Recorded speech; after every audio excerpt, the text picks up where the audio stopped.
what today is all about. Most investors believe that funding means investment, and unfortunately, it doesn't. I'm trying to make sure that people get the message. They assume that the next step is always to get a patent, raise some capital, pitch investors, give away some equity, and convince someone to believe in their future profits enough to give them some money so they can get this thing rolling forward. And they're looking for funding to take it all the way through to profit. And that, unfortunately, very rarely works. This is one pathway, but it's not the only pathway. I'll get you to just mute your microphones if you can.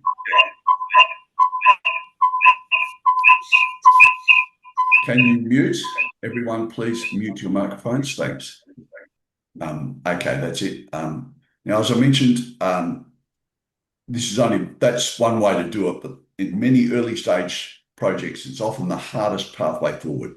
And you generally have to no track record of cash flow, and it's pretty hard to convince anyone to give you money. So today is all about a different commercial approach. We're focusing it on funding, but it doesn't need to be. It's on 4 major significant cash generating transactions that we use to get our first significant cash flow in a project. So we're going to look at how you can fund your invention through customers, licensees, distributors, strategic partners, paid pilot programs, early orders, cash offsets, and industry leverage before you ask someone to invest cash for equity. So the key shift is this. Instead of trying to persuade investors to believe in future business, you start showing commercial partners how they can benefit now using assets they've already got. And also channels that they already control and markets they already understand. So today I'm going to be focused on the best answer to the most common question I get asked, which is, how do I turn this invention into income without wasting more money on the wrong steps? So that's you. You're in the right place for strap in. You're going to get blown away by how we do this. Now, what you need to know is on this is in the near future, you want to be paid. You want to license your ID. You want to attract a partner. You want to find a manufacturer, reach a market, earn royalties, stop guessing. And finally, you want to know what to do next. What you don't want to do is be copied. You don't want to waste money. You don't want to choose the wrong patent path, get scammed, approach companies too early, be ignored, run out of savings, or discover too late that the invention has no commercial pathway for you. So what do you need to know? The danger of raising cash too early. If you do this, you sell equity before value is visible, and therefore you've got to give away a whole lot more. You pitch return on investment before you can prove it. So again, that represents risk, and you're asking somebody, just trust me, I can do this. And that usually doesn't work unless they know you. Family and friends is different. You keep funding your next activities, not the pathway. And what most people do is they can't raise $1 million to make themselves profitable. So they're raising $20,000 at a time just to do the next task, and then the next task and the next task, hoping they'll get to profitability eventually. And every time they do that, they're giving away more and more equity because their project is more and more in peril. And then you miss the partners who already have what you need, because what you're doing with that cash is you're going and buying access to assets that you need to develop your project. And if they already have them, missing out on that. And that becomes a problem for you. So let me keep going. The reason why most investors don't like innovation, and you've all experienced that. If you're an inventor, you've gone to people, pitched your product, and nah, they're not interested. There's reasons for it. Investors don't reject the innovation. They just recognize that you've got unresolved risk, because you're saying, here's my project and I'm going to make tens of millions of dollars in turnover, and that means tens of millions of dollars in profit. And why don't you want to share that? And of course, you can't prove it. So and that's the demand side of it. You can't prove the demand. The economics is incomplete. You can't say, my commercial model has this is who we're going to get the money from, this is who's going to pay and why they're going to pay. You haven't done all of that. We call that commercial modeling. The execution depends on unknown parties because you haven't got any track record or relationships. And at that stage there, those unknown parties may not join with you. And that represents huge risk for any investor. And finally, the next transaction is usually undefined. What you're saying to someone is, trust me, give me money, and I'll go and make money out of this and share it with you. That's not going to work in most cases. So that's primarily where most projects stall. I can tell you, most people think I might be sitting on something valuable. I don't know what to do next, and I can't afford to keep guessing. What am I going to do, and where do I go?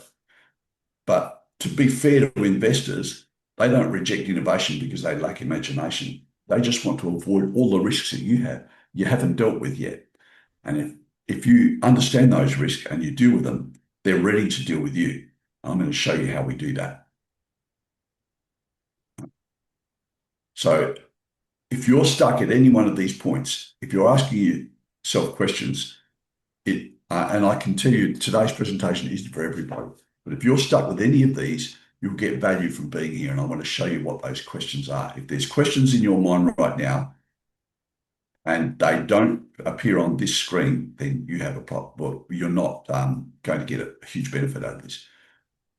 Most people are asking themselves, should I continue with this? Should I stop and go and do something else? Should I pivot and build this into something that it's not? Should I partner up with somebody? Should I license this? Should I invest more money into it? Should I approach buyers right now to make sure that I can get income, or maybe pre-sell the idea? What's the next step I should take? Now, today should help you decide whether or not to proceed, pause, pivot, partner, license, sell, or stop. They're the things we're going to be talking about as objectives. So you need to make that assessment before you do your commercial modeling, because you don't want to invest in something, particularly with patents and all the other high value items, if you have to go and do that, if you don't have the answers to these questions.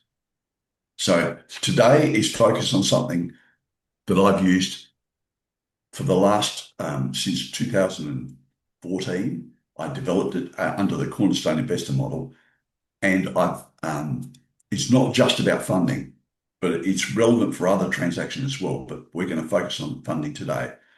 This is the most important information I've shared in the last 18 months that I've been delivering these webinars. This is the culmination of all of those. It comes down to this, the 4 pivots. And if you understand these pivots, and I'm going to give them to you and then explain them to you, and today you should be able to walk away from this and apply them to your own project if you're careful. Okay, so these 4 pivots are going to make your next cash transaction so much easier. What we don't do is we don't aim for profit. We aim for your next transaction, because what happens when you start earning money is your risks go down and your opportunities go up. And that's where the sweet spot you need to be. So firstly, the pivot of risk versus return on investment. Return on investment is what your accountant or your solicitor will tell you. Go and do this. Go and show people the return on investment. Make up a spreadsheet and say, this is what we're going to spend, this is what we're going to earn, and in the middle is the profit, and we're going to share that with you. That isn't going to work because there's too much. You haven't dealt with the risk. So what we're going to do is we focus on the risk, and I'll explain why we do that and how we do that. Second is we don't look for investors, we look for partners. So we're looking in the industry or the market for somebody we can partner up with that will already have everything we need. We also look for micro versus macro. So we're focusing on our next significant cash transaction, cash generating transaction. We're not looking at profit. And we're also looking at companies in the local area, not necessarily or a city or state, not necessarily global.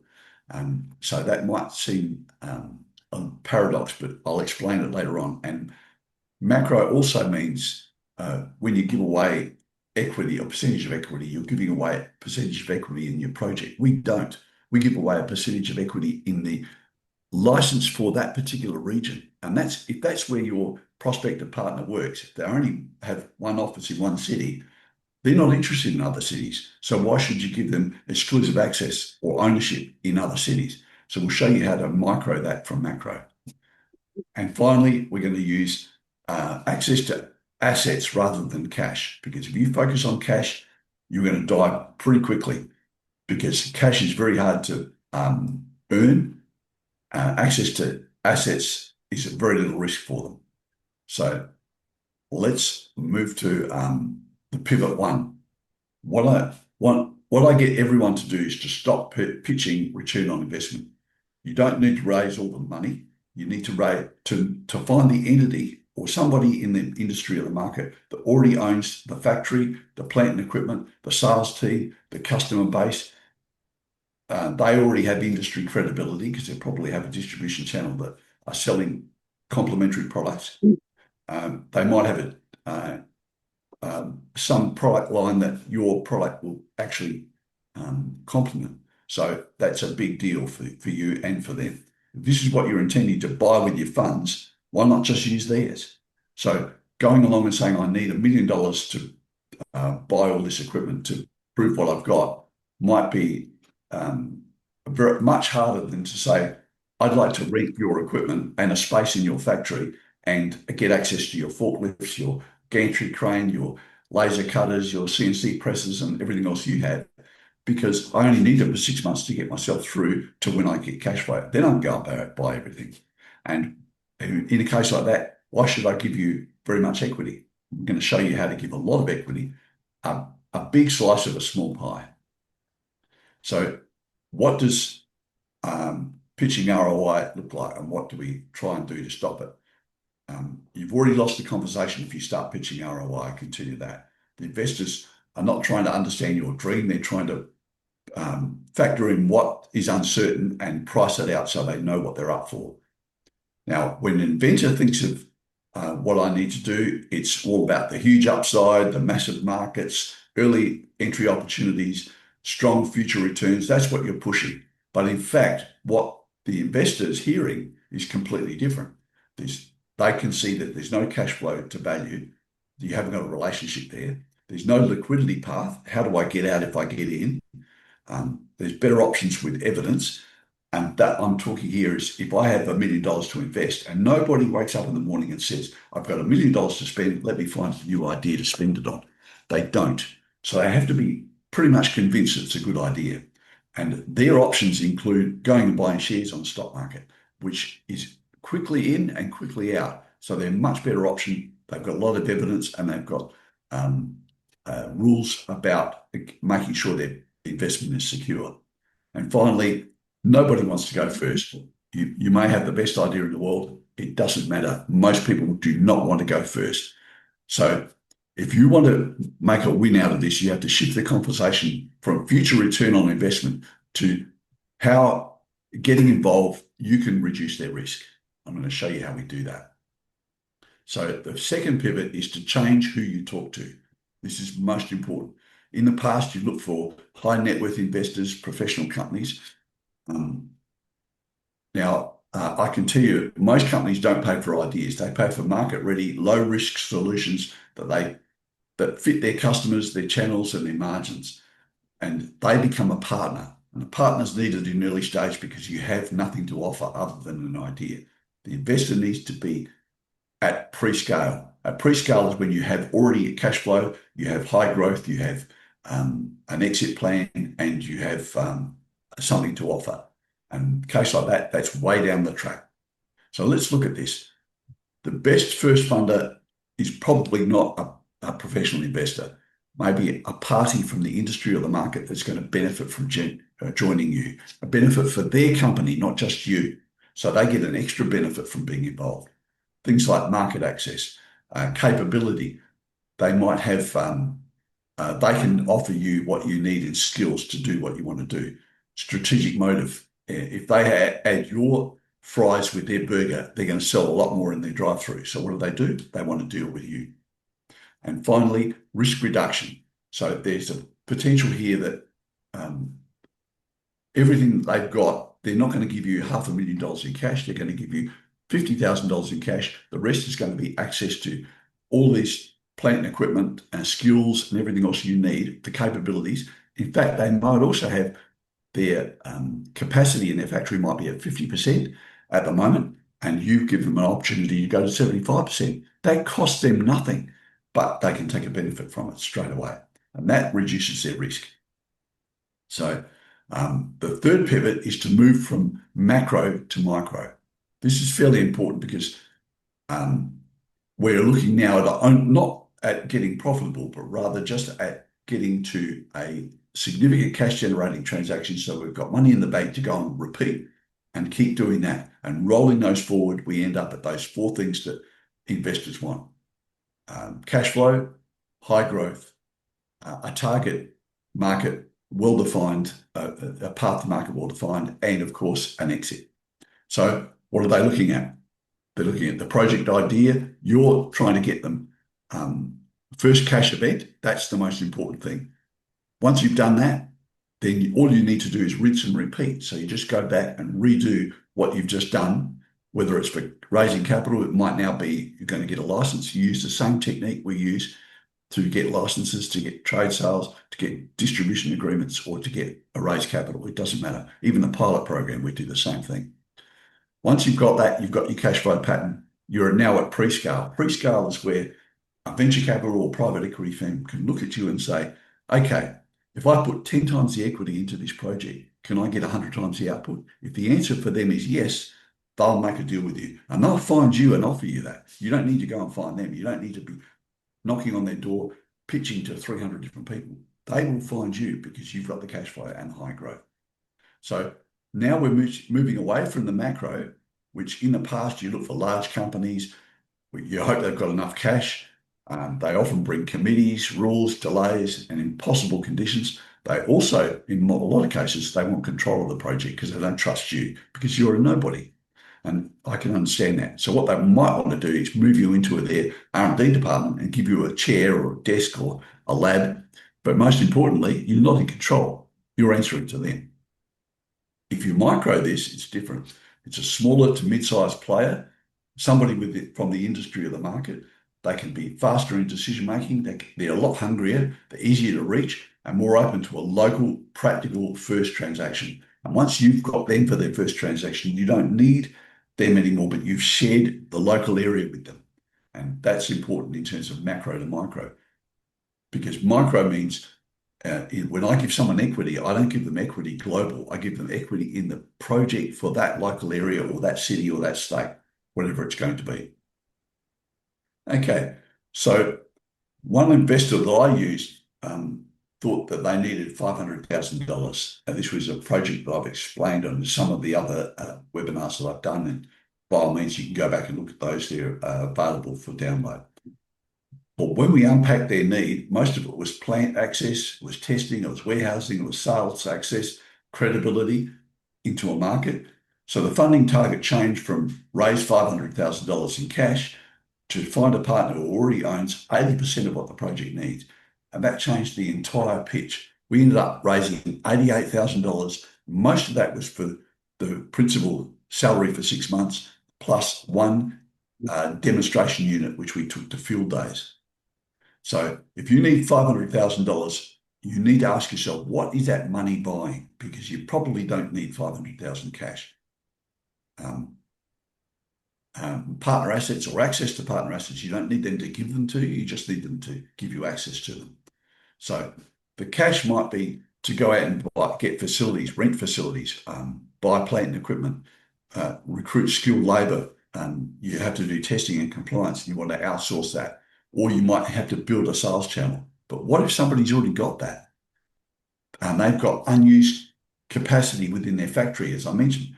I found one with 55%. We took him up to about 70, 72%. We thought we'd only take them to 65, but it actually filled up quite a bit. But that's irrelevant because it cost them nothing to build that extra capacity in. So they've already got the people. If they've got the customer access, the brand credibility, the path to market, you can give it. They can give you access to that without giving you money, but it's something you'd otherwise spend the money on. So why not? So the new funding question for you changes now with those four pivots. We don't ask you to ask investors to fund unresolved risk, because in the past we asked them, we talked about return on investment. Now we talk about mitigating your risk for what I want in terms of $500,000. Don't give me all cash, give me access to all of these things. That's risk reduction. You already own the plant and equipment if you're the right partner. Now I want to find the right partner. I want to get macro to micro. to make sure that I'm only giving away a little bit, but I'm also focusing on somebody doing one cash transaction, not trying to get profitable. And I'm looking for access to assets over cash. If I'm focused on all of that, I cannot ask for millions of dollars. And I'm not taking on a joyride through to profit, which could take 10 years, sometimes decades. This can happen in weeks. We do a 100-day sprint, and we usually get put all this in place, get the principal partner in place, and then get to our first significant cash generating transaction, which might be the funding, but it might be something else, all within a 100-day sprint. So that's how well it can work if you do it right. But it changes up everything you've otherwise learned. Now, the reason why I feel I can teach this is I've been doing it now for 43 years, almost 44 years. I started out in 1982 with my first project. 1983, I was teaching this in universities and also commercializing the intellectual property within the university. I've handled over my years, I've handled inventors and R&D teams who've together done more than 3,700 projects. So not all of them have been successful. I don't claim that. And I haven't worked on every project, but I do know that that's how many people, in surveys, we know how many that they've worked on, and we've aggregated those over 43 years. I created the 10-4-1 process to find those partners. We do the leverage stacking and the 100-day sprint. All of those are part of my program that I do, and I've refined those over since 2014. We deliver those as a cut and shut program since 2019, and we've had thousands of people go through that. And I'm also the inventor from 2014 of the cornerstone investor model. For those of you who are not familiar with it, this is part of how the cornerstone investor model works. We get away from investors and we work to partners.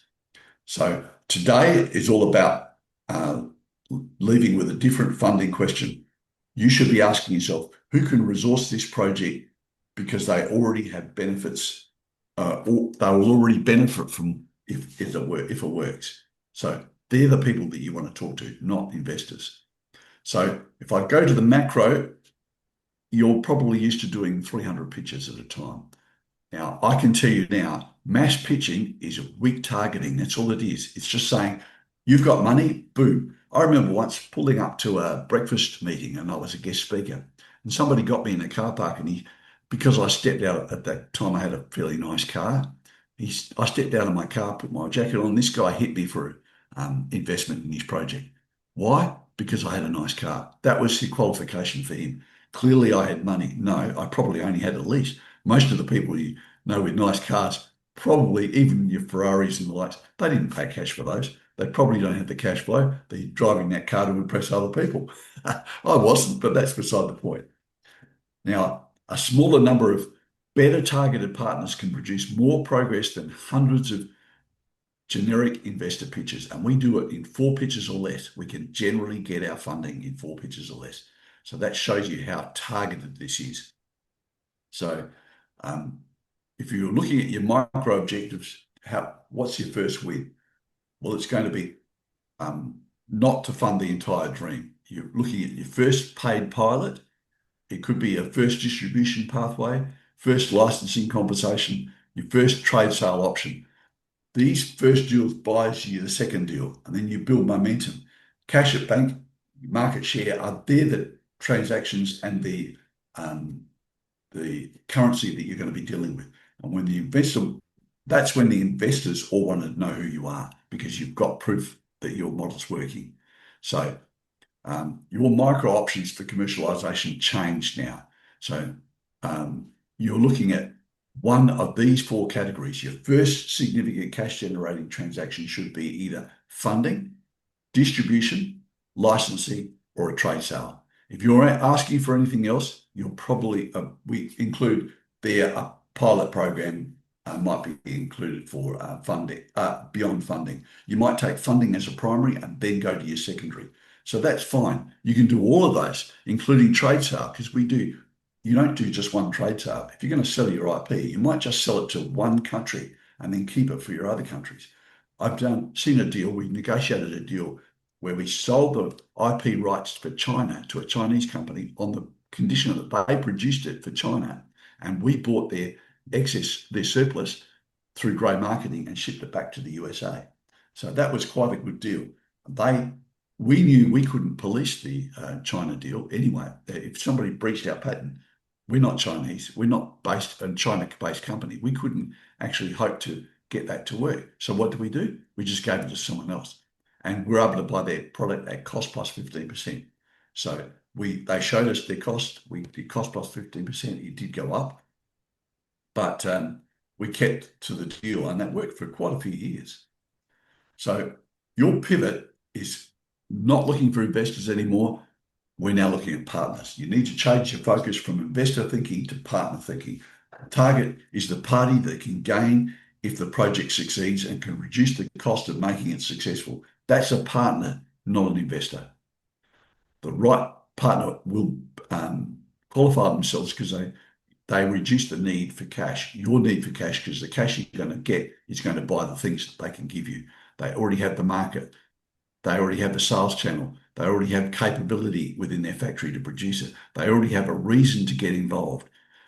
Their reward is going to be a bigger slice of a smaller pie. As I mentioned before, this is a big part of the macro to micro pivot. A bigger slice of a smaller pie means if I'm going to share something, I might give away 50% of the equity, but only for that city or that estate, but not for the entire global thing. I mentioned before about the $88,000 from 500,000. That guy gave away 50% of a project to an existing franchise group for Australia only. And the reason why is because he wanted the US. He knew the market was about 40 times the size in the US, and he wanted 100% of that. So we actually went to the US and did, or in the process of doing it, several different licensing programs with different parties. And he's cleaning up. He shared 50% of his Australian rights. He got all the cash he needed to go and do the US, but he also got a path to market. He's able to show the people in the US, this is how we're doing it. And so they have no risk at all getting involved. So, but the reward, he's still getting 50% of everything that's going through Australia, but he shared a big slice of a smaller pie to the investor as a reward, and they become his partners. So now let's look at the way you select the people you need to deal with. Partners are out there. We use what's called a 10-for-1 process, which I developed as part of our level 1 program for the Inventors Academy. It's a filtering tool. It replaces random outreach with structured targeting based on leverages, strategic fit, exit options, and likely transaction value. So we're able to do this in 1 hour. And it starts with our top 10, then moves to our big 4 or key 4, and then from there, the 1. Now, I can tell you the top 10, we could do business with every one of them, but we have a preference because when we stacked all the leverages for each of those, we saw that at least 4 of them stood out more than anyone else. The reason why we picked 4 is because we'll generally get our funding within 4 pitches or less. So, and we don't want to do pitch decks for all 4 of them because it's very hard, because our pitch decks are rifle targeted to just one company. We've taken the benefits for them and we've valued those benefits, we've stacked them, and we showed them how we offset those benefits against the risk of them giving us cash or access to assets. So once we've done all of that, we've got our 1, we prepare our pitch. So we're stacking those leverages, we're reducing their perceived risk when we pitch it. And that's why it's only 1 pitch, because, and generally, if that doesn't work, we go back and pick another one of the key 4. And finally, that's how we move to our deal. So once at the end of this, people will say, yeah, okay, this is interesting. Then we want to move them from VF to an NDA, due diligence agreement terms. We call them features of an agreement. We ask them for features and we give them. So that's our filtering tool to make sure that we can do all of this within 1 hour, sit down with you, and I can do this, and I do it quite a few for our advanced program. Now, the layers and players are how we describe the top 10. The players are within the industry of the people, and the layers are the industry layers. So you need to map this industry before you pitch. So we're looking at users and buyers. We're looking at suppliers and manufacturers. We're looking at distributors and their channels and making sure that they've got the right channel to take our product. If we're selling fries and they've got burgers and they've got a drive-through, fries are going to go really well with burgers, and we should be doing business with them. We're looking for people who can challenge us, people who can acquire us afterwards. We're selling 50% of this in the local area. They may also be a buyer for the entire project later on, or for the other half. And so we want to make sure that they can do that. That's why we're always looking for a listed equity company, because if they're publicly listed, then I can not take cash. I can say to them, look, I want you to buy the other half, and I'll walk away from this local market, which might be a city or a statewide market. And I'll say to them, you're a public listed company. We've now valued this little operation as $5 million. I own half of it. So $2.5 million. Why don't you give me equity, $2.5 million worth of equity in your company? I'll be a shareholder and I'll sit on that. The advantage for me is I'm not going to pay tax on that, because all I've done is script for script rollover. And you don't have to give me cash. All you do is just shareholder. We usually do that with what's called a circular resolution to shareholders. And we say, hey, we've got this project we want to acquire. We already own half of it. We want to buy the other half from this guy. Why don't we do this? And they all sign off on it. Guess what? You're in. You've done what we call a cashless transaction, and you've walked away with all the money. At any time, you can ring your broker in half a second, turn that into cash. That's up to you. But you then pay tax on capital gain, of course. Not that I'm giving tax advice here. This is not tax advice. You need to talk to your tax agent or your accountant on that. Okay, so that we get from our top 10 to our key 4. So to do that, we want to select by leverages and the value of those leverages, not the brand size. We're not looking at companies who are the biggest players in the business. We're looking for people who have leverage value. And so we're looking at value from their perspective, not my perspective. So I want to make sure that I can add value to them, which doesn't cost me money. Leverages is all about something I can do for you that doesn't cost me anything if we partner up. And therefore, that's going to mitigate your risk. It's another reason why you should get involved. So I'm also looking at your existing assets to see whether or not, if they're the things I was going to buy with the cash, why should I buy it? Why shouldn't I just use you or use those that you already have? That might include renting a corner of your factory and using your sales force. It doesn't matter. I might only need it for 6 to 12 months until I get going, but that is going to be a big deal for everybody. That will also accelerate my pace, so I get all that strategic urgency taken care of, and it gives me accessibility to a market, to a channel. All of that I can do. Pretty much go. You might have overseas decision makers. You might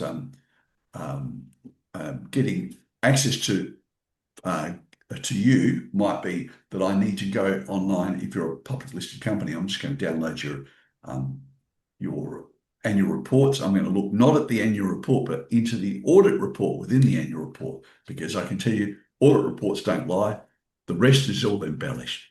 So the audit report tells you who their decision makers are, how they've acquired companies in the past, how much they're prepared to pay for them in ratios.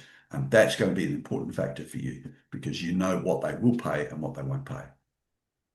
Okay, so now you've got to the key 4. You're only going to pick one of those, because our leverages we're going to use are very, very specific, and they're also time consuming for you to do this. It can take you more than a day to put together a pitch deck just to list the leverages. It can take you 3 or 4 days to calculate the leverages. And you need to get the leverages right, because if you don't, you're telling them what their value is to them on what you've got.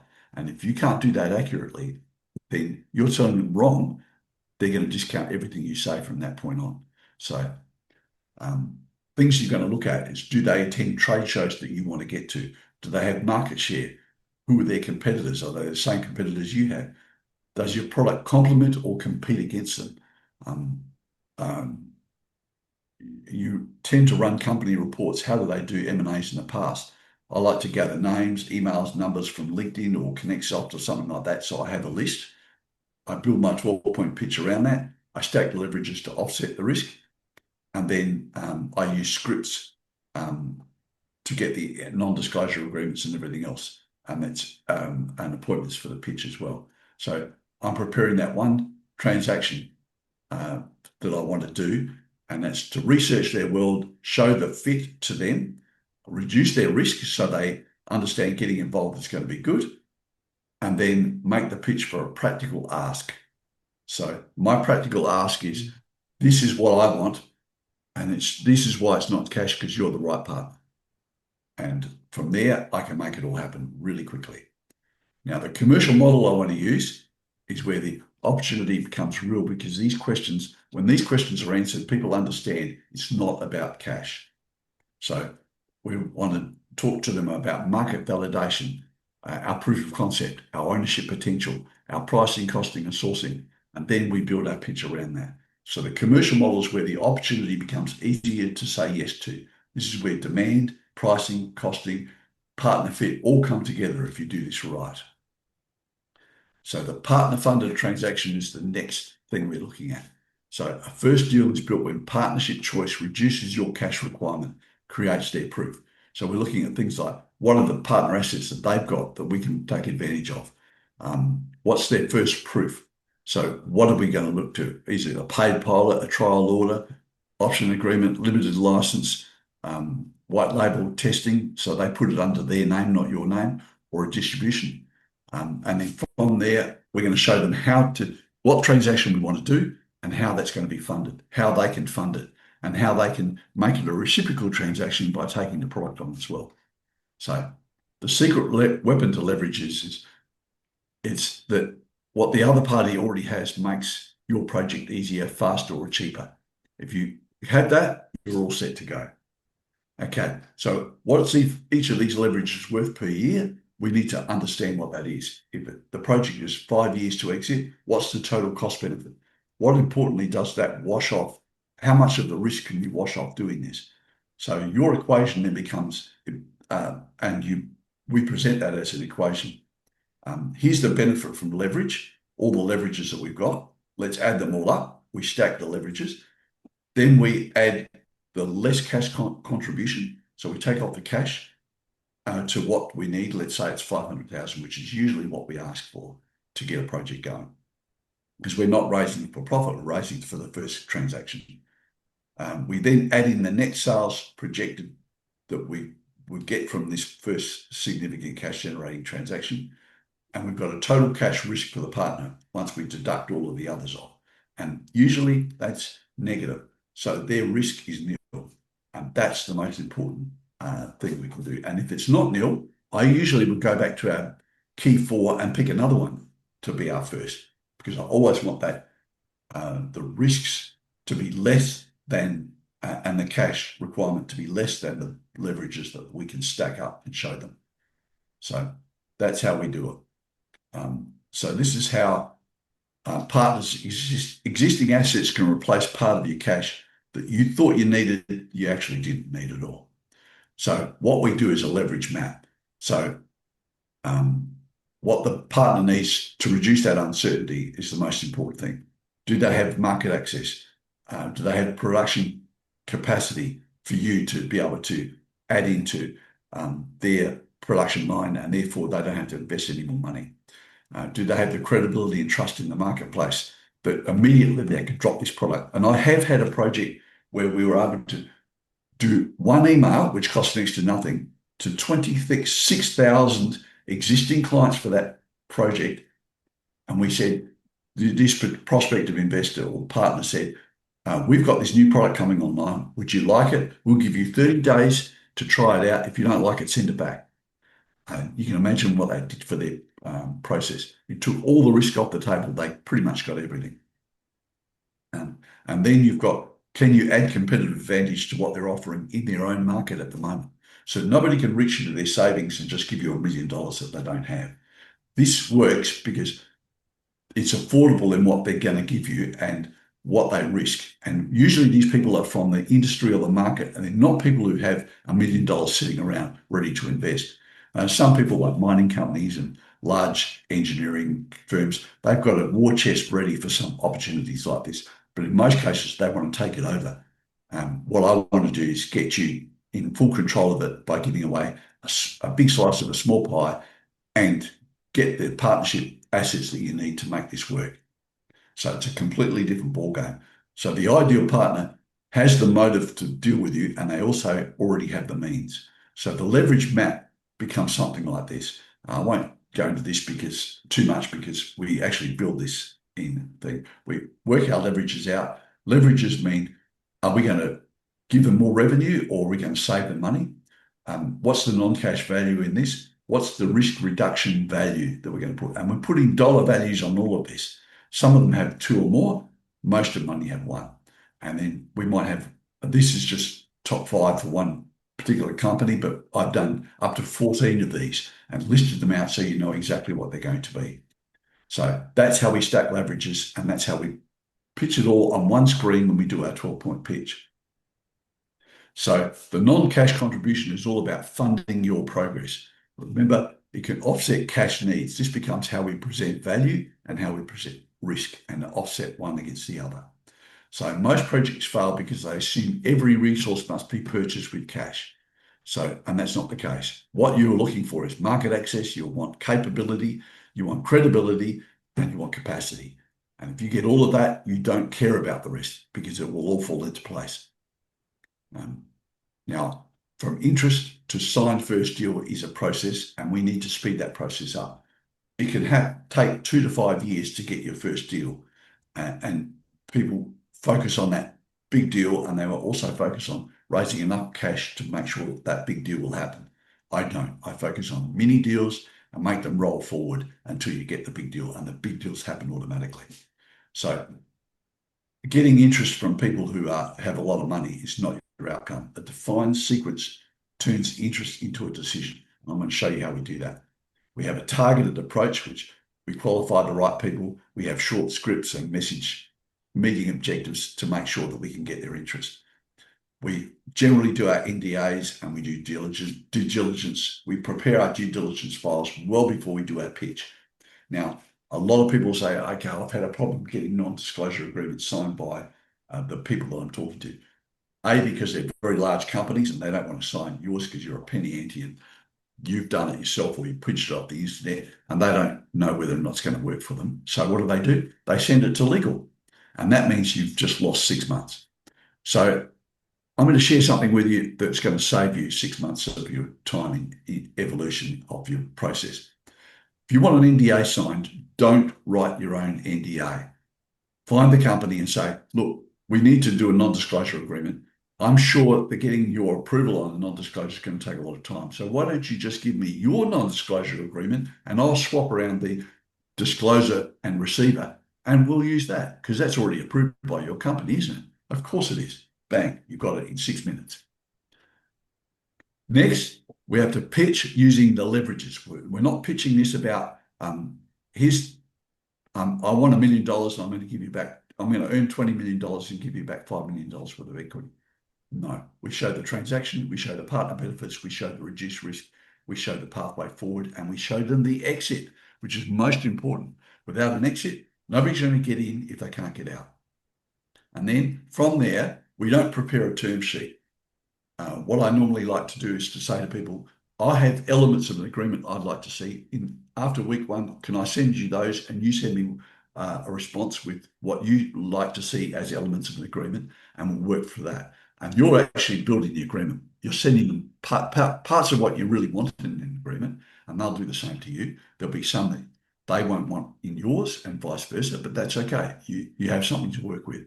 And so you get proactive about this elements of an agreement. If you don't, it's going to take 6 months to do it. This way, it takes 4 weeks to do it. And you're working towards, within 4 weeks, a heads of agreement for a pilot program, a license and distribution, or a trade sale, whatever it's going to be, even funding. So the due diligence file should be ready and the non-disclosure agreement should be prepared, but we don't ask for it.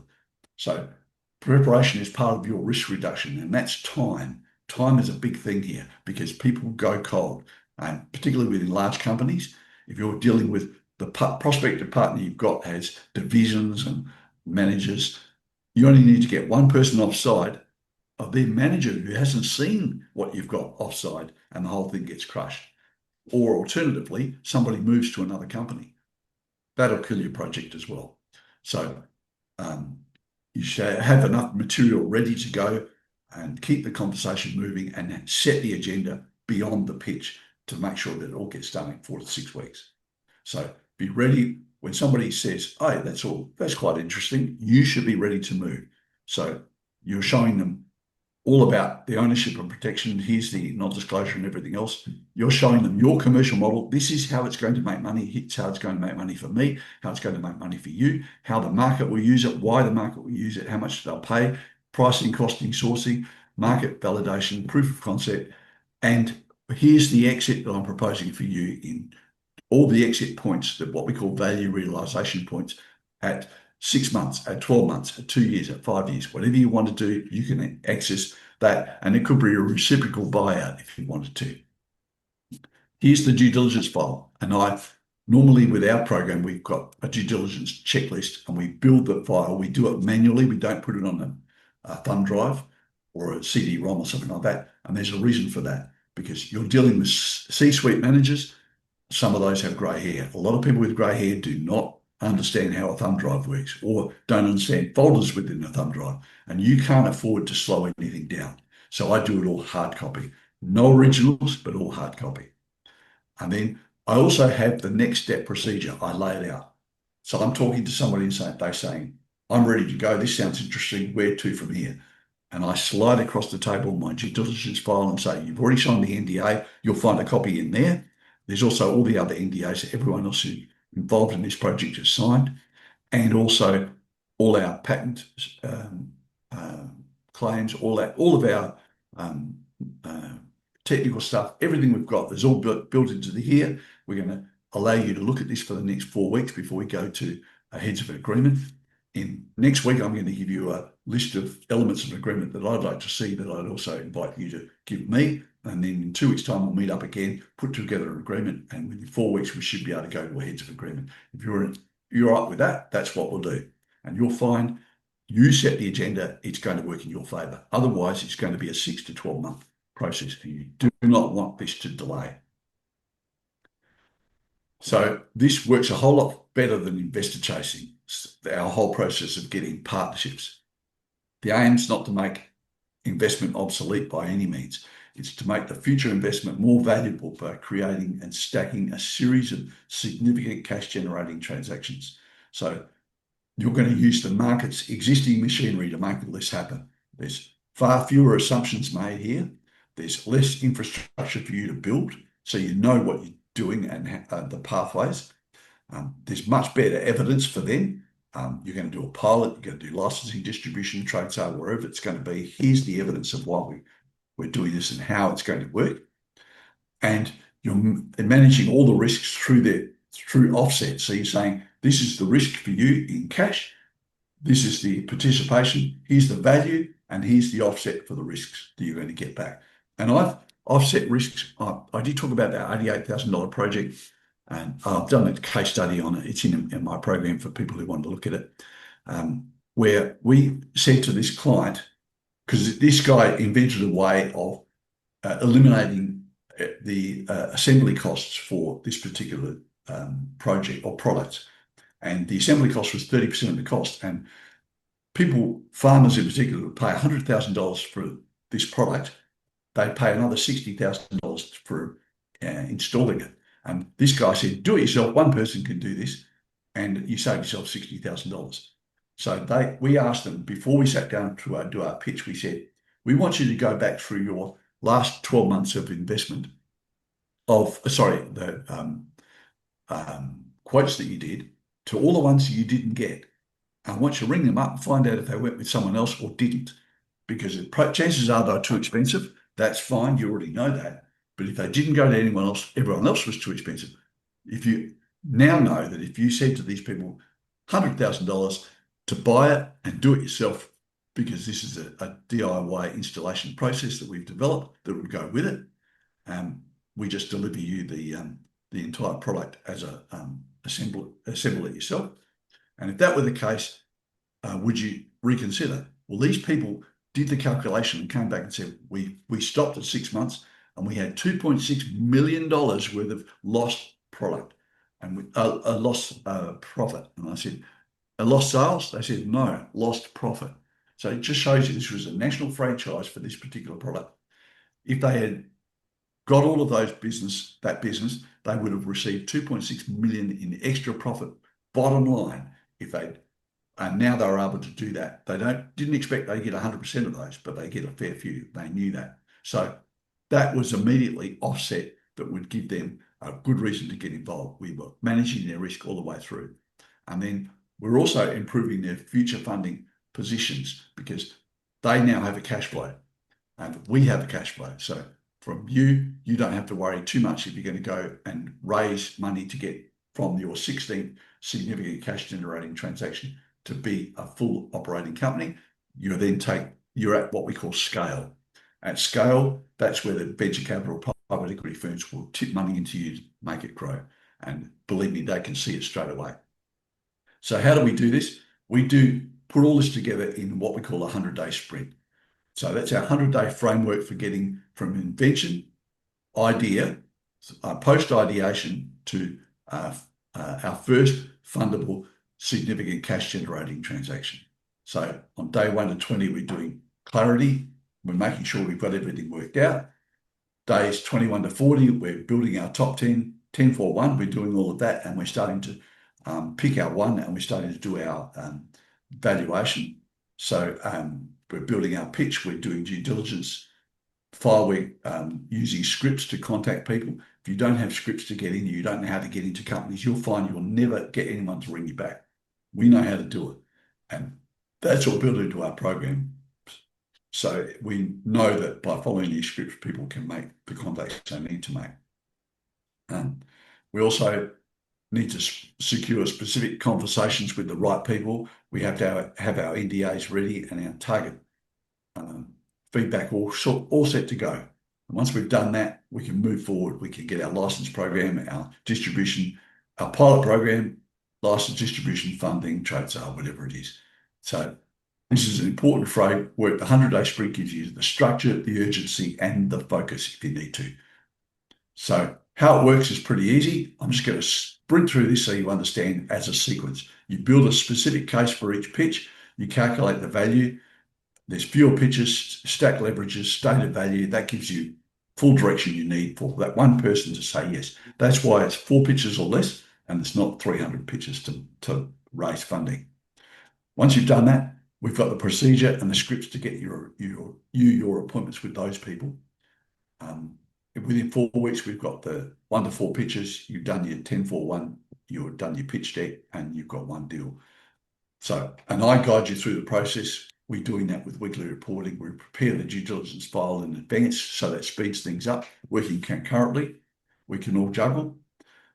And what that means is you get from yes to signature after you've done the pitch to signature within 4 weeks to a heads of agreement. So that's critical, because if you have delays there, that can blow out to weeks, years, months, years, and it can be decades. I've had one project that ran for 22 years and he didn't get the deal signed. And his patents had run out. And we had to actually go back and he redefined his patents, and then we redid the project. So once you've done the first one, guess what? It's a process that you own. You can rinse and repeat anytime you like. Very easy to do. Now, I just want to talk very quickly about what level 1 does for our Inventors Academy. The whole idea is it turns the learning process into a guided implementation pathway, which you own for life. So it gives you the commercial clarity you need, the partner targeting, the pitch and the process, and it gives you the 100-day execution to make sure it all sticks. So it's not for everyone, and I know that. If you did not have those questions that I asked you at the beginning, it's not for you. But I can tell you that inventors who are ready to stop guessing and start building a fundable commercial pathway, this is going to be good for you. It's designed for inventors who need structure and support for the first meaningful transaction they want to generate. So I want to talk to some people, but not everyone. So if you're one of these people, if you've got a real project, if you need a first transaction, that's good. If you want to structure it and a clear next help, I'm there for you. So don't book because you just enjoy listening to me. That doesn't help. Now, what I want to do is I want to take 45 seconds to show you something, my sales pitch, in other words. It'd be remiss of me if I didn't do a sales pitch. After that, we're going to go to Q&A. So just hold with me. I'm going to do 45 seconds, then I'm going to show you how to contact me before we go to Q&A. So here it is. I've got an end of financial year. So just for 1 minute, for those of you who can now see this as a pathway forward, this is going to be good for you because the special is going to give you everything you need. Now, what the level 1 program involves is all of this. This is what you get: self-paced learning, all online videos, and 50-odd case studies. These weekly group coaching calls. We do cohorts of 6, so you get to know these 6 people and you build on it. There's a 4-hour planning workshop, which we do. We start with 244 questions. It blows out to about 700 data points on a mind map.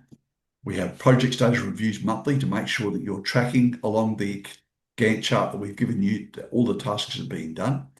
We're doing critique and guidance along the way to make sure that everything is happening. There's plenty of consulting available if you need it. You can reach out and just buy some hours of me and I can go and do a project where you get stuck. You get full 6 months of support when you're doing this, and it's a lifetime access to the content, online self-paced learning content. So it's all there. Total cost $5,000. We also have a 6 monthly program for 6 months of $1,000 for those of you who get a bit afraid of the big fee. So now what I've got here, what most of the people want, is a level 1 fast track program. What's in level 1? It's everything in level. Fast track has everything in level 1, but also I do a lot of the work for you. So you don't have to do all the paperwork. I do the partner profiling. I do the pitch deck. I do the appointments. I help you with the appointments. I'm on the pitch deck team, so you can actually put me on your technical advisory panel and I'll go in and do the pitch for you. I assess the due diligence files before they go out. I'm on. You've got one-on-one calls in the other one. Those one-on-one calls, 30 minutes. These ones are 60 minutes. So you've doubled the amount of time you need for a one-on-one call. You also get 12 months support instead of 6 months support. Now, that is a $7,500 price. And for today, for the rest of this month, which is only 5 days, you get all of this for just that. So that's, you can see the difference. You can save yourself 30% just by buying online. For the fast track program, you only pay the standard program. So here's how you get in contact with me. If you pull out your cell phone now, if you're still early and want a quick assessment call, start with the IP commercial readiness test. That's over here. That's free. You answer 16 questions and that'll tell me if you're ready or not. It'll also give you a full report. Now, if you're ready but still hesitant, or you're ready to go and you want to now find out how to do it, book a 30-minute strategy call with me, and I'll walk you through just what you're going to be in for and get you started. And my strongest recommendation, if you, okay, I'm happy with the process. I want to know whether my project is would be worth money. If it has value, you need to clarify it. If it has risks, you need to identify them. If it has a pathway, you need to structure that. If it's not ready, find out before you spend more money in the wrong direction. Then you need an IP opportunity audit. IP opportunity audits are done within 5 days, or sorry, 2 weeks. It takes, I think it's 10 hours over 2 weeks. Generally, we get them done in 5 days, and it costs $1,000. Gives you a pretty good idea. Very quick. It's a snapshot. We do either a macro or a micro. The macros, we look at your entire department at one site or a division across the company, and we look at all your opportunities and we rank them and give you the back. These are the ones you should look at. These are the ones you should park on a shelf, and these ones you should abandon. Or if you did a micro, we say, here's your project. This is what we think of the project. This is the risk you're going to look at. This is why we think it should go forward. And then we get you the commercial readiness test results as well. Plug that in and you can see go or no-go decisions are made from there. So either one of those, just take put your camera on that. Don't take the photograph. It'll show a little red dot, a yellow dot. Click on that and you're into my calendar for any of those. Okay, so that's what we needed. Now we're going to move to the big event, questions.